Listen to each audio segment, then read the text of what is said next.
Lizier-Jeune, en fait, c'est mon arrière-grand-père. Le maire de Montpellier avait inauguré une place qui a nommé la place Lizier-Jeune.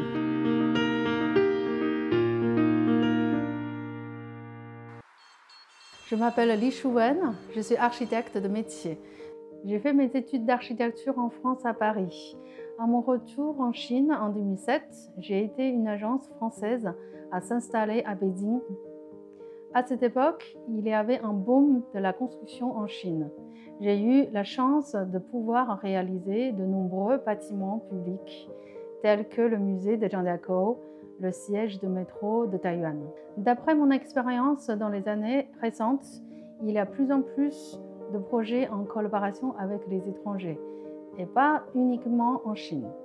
Aujourd'hui, à 90% de mon temps, je travaille en tant qu'architecte. Et les 10% restants, je travaille avec mon équipe de l'école. Je suis aussi l'architecte de mon école. En 2013, constatant qu'il y avait un besoin dans la communauté francophone, avec deux amis, donc mes associés, Julie Castellotti et Nathalie Roitman, on avait monté une école maternelle Montessori. C'était la première école bilingue chinois-français et aussi Montessori, c'est la seule de Pékin à l'époque. Ici, on se trouve dans les classes sino-françaises. Au fond, les classes sino-anglaises. À ma droite, en bibliothèque, bureau, et à droite en haut, c'est notre cours de récréation. Et ici, c'est non seulement une école maternelle, c'est aussi un lieu de découverte de multiculture. Trois principes nous ont guidés dans l'ouverture de cette école. Le bilinguisme, la pédagogie Montessori et que les tarifs scolaires soient accessibles.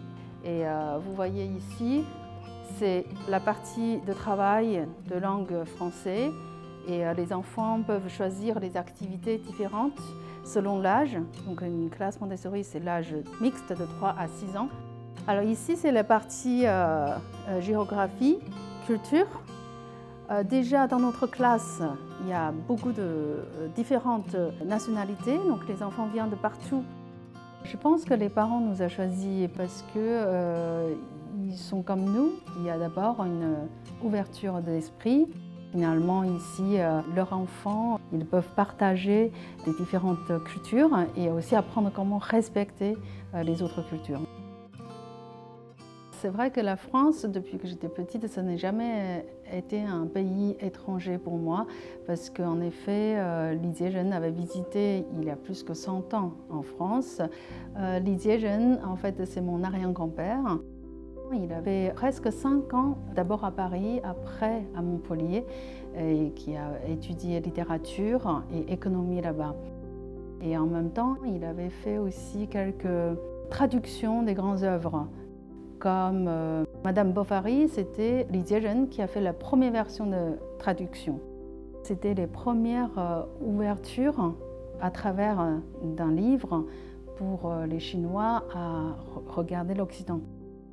Cette année, en 14 mai, le maire de Montpellier avait inauguré une place qui a nommé la place Lizier-Jeune. Pendant les cérémonies, il avait dit que c'est Lizier-Jeune qui a créé un pont à travers de ses œuvres. C'est un pont non seulement de la langue, aussi de l'imagination pour les deux pays.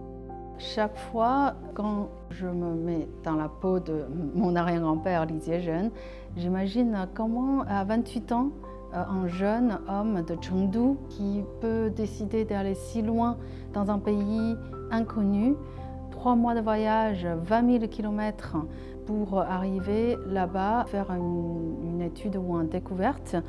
Je pense qu'on doit toujours garder cette curiosité, cet esprit ouvert, une page peut-être vierge au fond de ton cœur pour être toujours prêt à découvrir et respecter aussi ce qui sont de l'extérieur.